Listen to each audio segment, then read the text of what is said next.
মানুষ কতটা বিচিত্র হতে পারে। সব সময় স্বপ্ন দেখতে থাকে যে কাল আমি এটা করব, কাল আমি ওটা শুরু করব, কাল আমি ওটা সম্পন্ন করব। এই যে কাল শব্দটা, এই কাল অত্যন্ত বিচিত্র এক শব্দ। আমরা সবসময় এটাকে আসতে দেখতে পাই, কিন্তু এটা আসাতে বর্তমানে পরিণত হয়। আবার আজ নতুন কাল দেখতে পাই, তার জন্য অপেক্ষা করি, যখন সেটা সামনে আসে বর্তমানে পরিণত হয়। এই কাল সবসময় একটা মিথ্যে সান্ত্বনা দেয় যে সে আসছে, কিন্তু সে কখনোই আসে না। যেটা আপনার হাতে রয়েছে তা হলো আজ, বর্তমান। তাই যা করার আছে, যা সম্পন্ন করতে চান, যা শুরু করতে চান, আজ করুন, বর্তমানে করুন। কারণ আজ আপনি যা করবেন সেটাই আপনার ভবিষ্যৎ নির্ধারিত করবে। ভবিষ্যতের বিষয় ভাবতে থাকলে ভবিষ্যৎ সুন্দর হবে না। আজ কর্ম করতে হবে। তাই আজ বর্তমানে জীবনযাপন করুন, কর্ম করুন, আর আমার সাথে ভালোবেসে বলুন, রাধা রাধা। পঞ্চম তত্ত্ব, আকাশ, নব, ব্যোম। আসলে কোনো ভ্রম নাকি সত্য? ভ্রম তো হতে পারে না, কারণ ভ্রমের মধ্যে কেউ বাঁচতেই পারে না। আর যদি সত্য হয় তাহলে এতটাই বিশাল যে আমাদের চোখের থেকে, আমাদের ইন্দ্রিয়ের থেকে, আমাদের মস্তিষ্কের থেকে, আমাদের চিন্তাভাবনার থেকেও অনেক ঊর্ধ্বে, যাকে আমরা বুঝতেই পারি না। এটা যতটাই বিশাল আকার, ঠিক ততটাই সরল। এই আকাশ যতই অন্ধকারাচ্ছন্ন, ততটাই আলোর প্রকাশ প্রদান করে থাকে। দেখতে গেলে এ হলো জীবনের সঞ্চালক, কিন্তু যদি ক্রুদ্ধ হয়ে যায় তাহলে প্রাণ কেড়ে নিতেও দ্বিধা বোধ করে না। এই আকাশ শুধুমাত্র পৃথিবী লোক নয়, বরং এই সমগ্র ব্রহ্মাণ্ডকে, এই সমগ্র সৃষ্টিকে, এর প্রত্যেকটা তারাকে, প্রত্যেকটা গ্রহকে একটা বিশেষ স্থান প্রদান করে। এর নিজের কোনোই অস্তিত্ব নেই, কিন্তু সকলকে অস্তিত্ব প্রদান করে। এটাই হলো এই আকাশের মাহাত্ম্য। এই আকাশে হলো মাহাত্ম্যের প্রতিরূপ, যা আমাদের ভাবনা দ্বারা উৎপন্ন হয়। আপনিও আকাশের মতো এই বোধকে আপন করে নিন। আপনার জীবনও আকাশের মতন মহান এবং বিশাল হয়ে উঠবে। আর তখনই মন সুপ্রসন্ন হয়ে বলবে, রাধা রাধা। আপনার থেকে বড়, আপনার থেকে মহান হলেন সেই গুরু। এটা কি আবশ্যক যে সেই গুরু কোনো ব্যক্তিই হবেন? কখনোই নয়। গুরু হলেন একটা তত্ত্ব, গুরু হলেন একটা শক্তি। গুরু একজন ব্যক্তি হলে শুধুই একজনই হতেন, কিন্তু তা নয়। গুরু হলেন একটা অনুভূতি, গুরু হলেন শ্রদ্ধা। গুরু তিনি যিনি আপনার ব্যক্তিত্বের পরিচালক হন। গুরু তিনি যিনি আপনার ব্যক্তিত্বের নির্মাতা হন। আপনি কখন, কোথায়, কোন স্থানে, কি রূপে গুরু লাভ করবেন আর কি শিক্ষা লাভ করবেন তা নির্ভর করছে আপনার মানসিকতার উপর, যে আপনি সকলকে কিভাবে আপন করে নিতে পারেন। যদি আপনি গুরুকে আপন করতে চান, জ্ঞানকে আপন করতে চান, তাহলে আপনার মধ্যে শ্রদ্ধা জাগ্রত করতে হবে, সামর্থ্য জাগ্রত করতে হবে। আপনি গুরু এবং জ্ঞানকে আপন করে নিতে পারলে তা এমনিই আপনাকে মহান করে তুলবে। তাহলে আসুন আর আমার সাথে ভালোবেসে বলুন, রাধা রাধা। এই সংসারে এমন কিছু মানুষ আছেন যাদেরকে আপনার ভালো লাগে, তারা আপনার প্রিয়। আমরা চাই ওনারা আমাদের কাছে থাকুন, আমরা ওনাদের কাছে থাকি। এবার সেই ক্ষেত্রে আমরা তাদের ভালো ভালো উপহার দেওয়ার চেষ্টা করি, কারণ ওনারা হলেন আমাদের প্রিয়। আর তার বদলে আমরা আশা করে থাকি যে ওনারা আমাদের একটু সম্মান করবেন। এবার এই মানুষজন যারা আমাদের প্রিয়, এদের আমরা একটা উপহার দিই। সোনা দিয়ে থাকি, আভূষণ দিয়ে থাকি, হিরে মুক্তো দিয়ে থাকি। কিন্তু যদি ভেবে দেখি, এই সব কিছুরই একটা মূল্য আছে। ভেবে দেখুন, আপনি কি তাদের এমন কোনো উপহার দিতে পারেন যা কিনা অমূল্য? তা এরকম উপহার কি হতে পারে? ঠিক বলেছেন আপনি, প্রেম। এই প্রেমই হলো অমূল্য, কারণ মন থেকে এর উৎপত্তি হয়। না চেয়ে পাওয়া যায় আর না ছিনিয়ে নেওয়া যায় এই ভালোবাসা। ঠিক এইরকমই হয় এই সম্মান। যদি সম্মান করো তাহলে মন থেকে এবং ভালোবেসে করো, ভয় পেয়ে নয়। মনে রাখবেন, যে মাথা ভয়ের দ্বারা নত হয়, বিরোধিতাও প্রথমে সেই করে থাকে। যে মাথা ভালোবেসে নত হয় তা আপনার জন্য বলিদানও দিতে পারে। এই সংসারের সবথেকে বড় উপহার, সবথেকে বড় বরদান এই প্রেম এবং সম্মান। তাকে সম্মান করুন আর আমার সাথে ভালোবেসে বলুন, রাধা রাধা।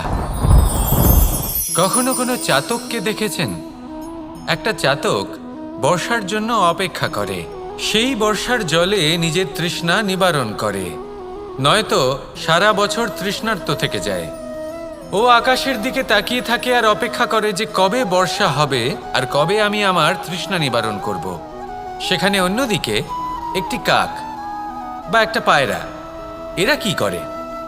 যেখানে জল পায় পান করে নেয়, যেখানে খাবার পায় খেয়ে নেয়, আত্মীয় স্বজন বন্ধুবান্ধব যাকেই পায় তার সাথে সময় কাটায়, খাবার খায় আর চলে যায়। এবার এদের মধ্যে মিল কোথায় আর পার্থক্য কোথায়? দুজনের কাছেই ডানা রয়েছে, দুজনেই উড়তে পারে। এই আকাশ হলো ওদের, খাবারের দানা ওদের। পার্থক্য হলো তাদের অভিলাষার, পার্থক্য হলো তাদের আকাঙ্ক্ষার, পার্থক্য জীবন যাপনের ধরনের। এবার যত বেশি আকাঙ্ক্ষা থাকবে, যত দামি জীবনযাপন করার ইচ্ছে থাকবে, তত বেশি কষ্ট আপনাকে সহ্য করতে হবে। আবার অন্যদিকে জীবন যত সরল হবে, জীবনযাপন যত সরল হবে, সমস্যা ততটাই কম হবে। তাই সবসময় চেষ্টা করবেন আপনার মানসিকতা এবং আপনার জীবন যেন সরল হয়। ভালোবাসতে থাকুন। যদি কেউ আপনাকে ভালোবাসে, তাকেও আপনি ভালোবাসা ফিরিয়ে দিন। তাদের সাথে কথা বলুন, কিছু তাদের কথা শুনুন, কিছু নিজের কথা বলুন। দেখবেন সকল তাপ উত্তাপ দূর হয়ে গেছে। এটাই তো হলো জীবনের সারমর্ম। তাই প্রেমে থাকুন, ভালোবাসুন, আর ভালোবেসে আমার সাথে বলুন, রাধা রাধা। ক্ষমা একটা অত্যন্ত সুন্দর শব্দ, আমার খুব প্রিয় শব্দ। কিন্তু এই ক্ষমা কখন আর কিভাবে প্রয়োগ করতে হবে সেটা বোঝা প্রয়োজনীয়। এক, যদি আপনি কোনো অন্যায় করেন আর ক্ষমা না চান, ক্ষমা প্রার্থনা না করেন, ক্ষমা চাওয়া থেকে এড়িয়ে যান, তাহলে তাতে আপনারই ক্ষতি হবে। কিভাবে? ক্ষমা না চাইলে মনের মধ্যে অহংকার জাগ্রত হয়, আর অহংকার তো প্রকৃত অর্থে আমাদের ক্ষতিই করে। দুই, কেউ যদি অপরাধ করেন, আপনার থেকে ক্ষমা না চান, তাহলে তাকে ক্ষমা করবেন না। ক্ষমা হলো অত্যন্ত অমূল্য, আর না চাইতেই কাউকে ক্ষমা দান করা এটা উচিত নয়। তিন, যদি কেউ আপনার সাথে অনুচিত কিছু করেন, অপরাধ করেন, আর আপনার থেকে ক্ষমা চান, তাহলে তাকে ক্ষমা করে দিন। তাতে আপনার অন্তরের করুণাবোধ জাগ্রত হবে, প্রেম জাগ্রত হবে, আর তা আপনার জন্য শুভ হবে। চার, যদি আপনি নিজে কোনো অপরাধ করেন, তাহলে অবশ্যই ক্ষমা চাইবেন। তাতে আপনারই লাভ হবে। কিভাবে? সামনের ব্যক্তি আপনাকে ক্ষমা করুক বা না করুক, আপনার অন্তরের অহংকার ক্ষীণ হবে, আর এই মন আরও নির্মল হয়ে উঠবে। এই ক্ষমা অত্যন্ত অমূল্য, ভেবেচিন্তে একে ব্যবহার করুন, আর আমার সাথে ভালোবেসে বলুন, রাধা রাধা। একবার একজন গুরু তার শিষ্যদের পরীক্ষা নিচ্ছিলেন। উনি ওনার প্রত্যেক শিষ্যকে একটি করে পাখি দিয়ে বললেন সেই পাখির বলি দিতে হবে, কিন্তু এমন এক স্থানে যেখানে কেউ তাদের দেখতে পাচ্ছে না। প্রত্যেক শিষ্য নিজের যাত্রা শুরু করল। কেউ ঘন বনে প্রবেশ করল, কেউ অন্ধকার গুহায় প্রবেশ করল, কেউ দূরে কোনো পর্বতের শিখরে পৌঁছে গেল। যে মুহূর্তে দেখল তাদের কেউ দেখতে পাচ্ছে না, তারা সেই বলি দিতে চেষ্টা করল। যেই বলি দিতে গেল, সেই পাখি আলোর কিরণে পরিবর্তিত হলো এবং লুপ্ত হয়ে গেল। একজন শিষ্য ছিল যে আবার গুরুর কাছে ফিরে এলো। সে সে বলল, ক্ষমা করবেন গুরুদেব, কিন্তু আমি এমন কোনো স্থান পেলাম না যেখানে কেউ আমাকে দেখতে পাচ্ছে না। অন্য কেউ না দেখতে পেলেও আমি নিজে দেখতে পাচ্ছিলাম, আমার অন্তর্মন দেখতে পাচ্ছিল। সেই শিষ্য বুঝতে পেরেছিল যে পরমাত্মার দৃষ্টি সবসময় তাকে দেখতে পাচ্ছে, আর ও কখনো অনুচিত কর্ম করতে পারবে না। আর শুধুমাত্র এই কারণে সেই শিষ্যই সেই পরীক্ষায় উত্তীর্ণ হলো। আসুন আর আমার সাথে ভালোবেসে বলুন, রাধা রাধা।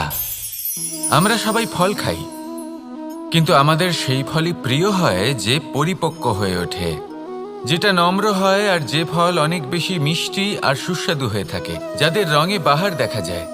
সেইভাবে জীবনে আমরা নানান মানুষের সাথে পরিচিত হই, কিন্তু সেই মানুষই আমাদের মন ছুঁয়ে যায় যারা বিনম্র স্বভাবের, যাদের বাণী খুব মধুর, যাদের অন্তরে আত্মবিশ্বাসের একটা তেজ, একটা রং দেখা যায়।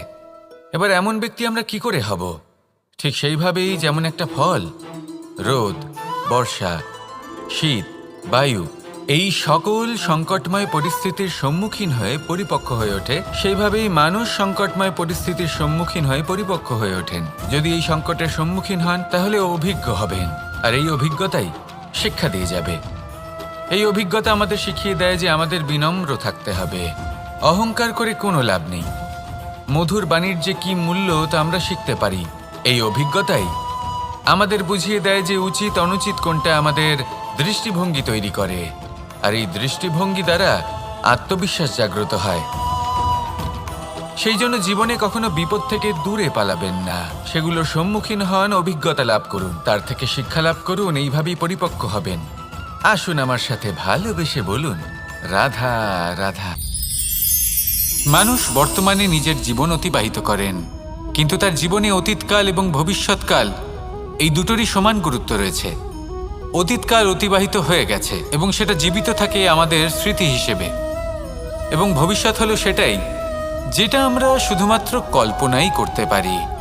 এবার অতীতের কিছু স্মৃতি এমন থাকে যা আমাদের কাছে আনন্দময় হয় না, তা কটু হয়, দুঃখজনক হয়, যন্ত্রণাদায়ক হয়। আমরা যা কিছুই করি তা বদলে ফেলতে পারবো না, কিন্তু ভবিষ্যৎকাল সেটা আমরা রচনা অবশ্যই করতে পারি, যদি আজ আমরা শ্রেষ্ঠ কর্ম করি।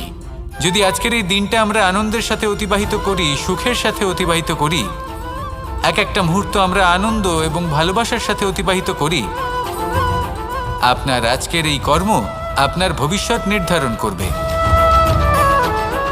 আজ আপনি যেভাবে জীবন কাটাবেন তা ভবিষ্যতে গিয়ে অতীতকালে পরিণত হবে, আর তখন আপনি এমন স্মৃতি খুঁজে পাবেন যেখানে আপনি প্রত্যেকটি মুহূর্ত প্রেম এবং আনন্দের সাথে অতিবাহিত করেছেন, এবং সেই স্মৃতি মধুর হবে। তাহলে আজ শ্রেষ্ঠ এবং উচিত কর্ম করুন, আপনি নিশ্চিত রূপে একটি উজ্জ্বল, শুদ্ধ, পবিত্র এবং আনন্দময় ভবিষ্যৎ লাভ করবেন। আসুন আমার সাথে ভালোবেসে বলুন, রাধা রাধা। এই সংসারে অনেক অনেক এমন জ্ঞানী আছেন যারা নিজের সমস্ত জীবন জ্ঞান অর্জন করতে অতিবাহিত করেছেন। এই সংসারে এমন কোনো বেদ নেই, কোনো পুরাণ নেই, কোনো শাস্ত্র নেই, কোনো ভাষা নেই যা ওনারা জানেন না। এমন কোনো বিষয় নেই যা নিয়ে ওনারা কোনো বক্তব্য রাখতে পারবেন না। কিন্তু আমরা এই সকল জ্ঞানীকে কি ভালোবাসতে পারি? এনাদের সকলকে সম্মান করতে পারি না।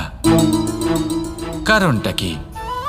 দেখুন, বেদ পড়া একটি আলাদা বিষয়, বেদনা বুঝতে পারা অন্য ব্যাপার। এবং বেদনা বোঝার জন্য, সেই জ্ঞান লাভ করার জন্য আপনাকে মন থেকে করুণা এবং প্রেমের সঠিক অর্থ বুঝতে হবে। সামনের ব্যক্তির বেদনা বুঝতে হবে, তার যন্ত্রণাকে বুঝতে হবে। তারপর যে জ্ঞান আপনি অর্জন করেছেন বেদ থেকে, পুরাণ থেকে, শাস্ত্র থেকে, তা প্রয়োগ করে তার বেদনার নিবারণ করা, সেটা বেশি গুরুত্বপূর্ণ। সেই জন্য জীবনে শুধুমাত্র শাস্ত্র এবং বেদ পড়ে জ্ঞান অর্জন করতে সময় নষ্ট করবেন না। মন থেকে প্রেমের কি অর্থ সেই বিষয়ে জ্ঞান লাভ করার চেষ্টা করুন, করুণাও বুঝতে চেষ্টা করুন।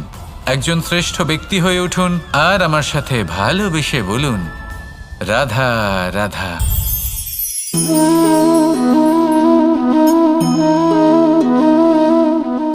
জল এই সংসারের সমস্ত প্রধান তত্ত্বের মধ্যে একটি।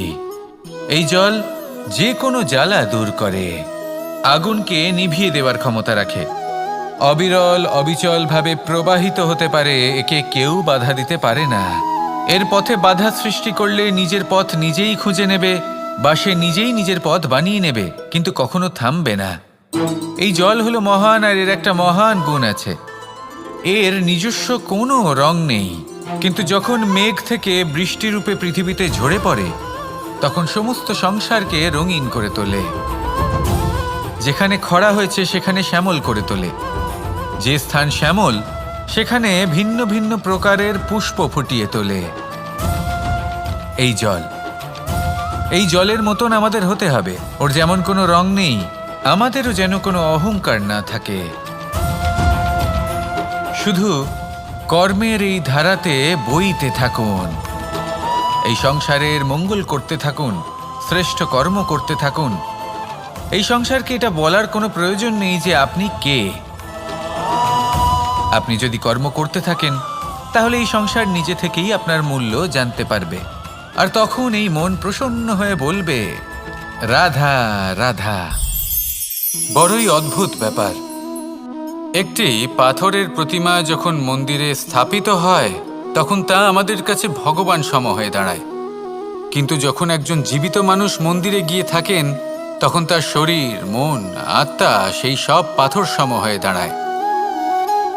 কিন্তু এমনটা আমি ঠিক কেন বললাম ভেবে দেখুন। মানুষ এটা চান যে কোনো পরিস্থিতি, যে কোনো স্থানেই তার বিজয় হোক, কিন্তু এখানে এসে সে পরাজিত হয়। এরকম ঠিক কেন হয়? সমস্ত খেলা হলো ভাবনা চিন্তার, বিচারধারার, দৃষ্টিভঙ্গির, উত্তরদায়িত্বের খেলা। পাষাণের এই প্রতিমা, তার একটি উত্তরদায়িত্ব আছে, আশা ধরে রাখার দায়িত্ব। সেই আশা জানিয়ে মানুষ মন্দিরে আসেন। তেমনি মানুষের একটি উত্তরদায়িত্ব আছে যেটা সে ভুলে যায়, আর সেই উত্তরদায়িত্ব হলো এটা, যে মন্দিরে যে ভগবানকে সে প্রসন্ন করতে যাচ্ছে তাকে সে তখনই খুঁজে পাবে যখন পূর্ণরূপে সে সমর্পিত থাকবে। যদি মনে সমর্পণের ভাব না থাকে তাহলে ভগবান কখনো প্রসন্ন হবেন না। নিজের উত্তরদায়িত্ব বোঝার বদলে মানুষ শুধু একটা অনুষ্ঠান পালন করেন, যেমন ফুলের একটা মালা অর্পণ করেন, আর সেই কারণেই তিনি পরাজিত হন। আপনি ফুলের মালা অর্পণ করুন, প্রসাদ অর্পণ করুন, কিন্তু মনের মধ্যে পূর্ণ সমর্পণের ভাব থাকা প্রয়োজনীয়। তবেই আপনি মন্দিরে গিয়েও প্রাণবন্ত হয়ে থাকতে পারবেন, তবেই ঈশ্বরকে প্রসন্ন করতে পারবেন। আসুন আমার সাথে ভালোবেসে বলুন, রাধা রাধা।